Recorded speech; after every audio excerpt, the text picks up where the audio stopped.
किसी जंगल में एक गौरैया रहती थी। उसका नाम था गौरी। एक दिन गौरी अपनी चोंच में एक आम लाई। आम बहुत मीठा था। उसने आम खाया और उसकी गुठली को अपनी चोंच की सहायता से नरम धरती में दबा दिया। वर्षा हुई, धूप चमकी, गुठली से अंकुर फूटा। धीरे धीरे अंकुर से छोटे पत्ते निकले। पौधा बड़ा होने लगा। 2 वर्ष में वह एक पेड़ बन गया।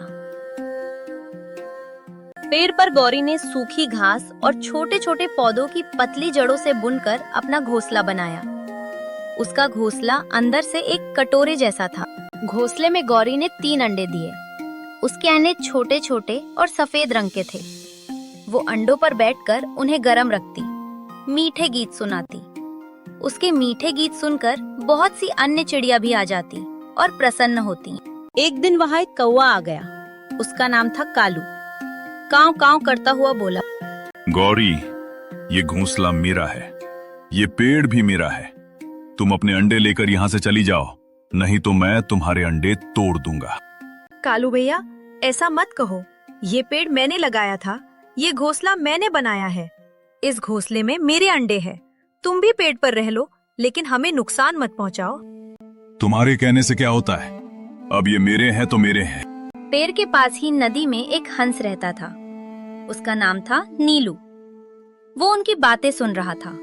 गौरी बोली, नीलू भैया, आप ही निर्णय कीजिए कि घासला और पेड़ किसका है।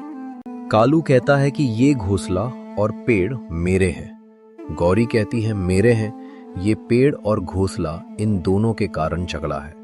इन्हें नष्ट कर दो, घोंसला तोड़ दो और पेड़ जला दो। सब पक्षी नीलू का यह निर्णय सुनकर चकित रह गए। सब शोर मचाने लगे। सब ने कहा, यह न्याय नहीं है, यह अन्याय है।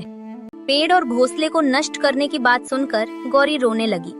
वो बोली, नहीं नीलू भैया, ये पेड़ मत जलाओ, ये घोंसला मत तोड़ो। मैं अपने अंडे लेकर कहीं दूर चली जाऊंगी।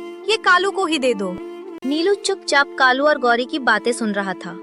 वह बोला, ये पेड़ गौरी का है, ये घोंसला भी गौरी का है, क्योंकि जो घर बनाता है वो उसे उजाड़ता नहीं, जो पेड़ लगाता है वो उसे नष्ट नहीं करता। कालू भैया, यदि ये पेड़ तुम्हें अच्छा लगता है तो तुम भी यहीं रहो।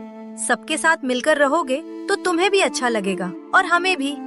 गौरी बहन, मुझे माफ कर देना। अब मैं तुम्हें कभी परेशान नहीं करूंगा।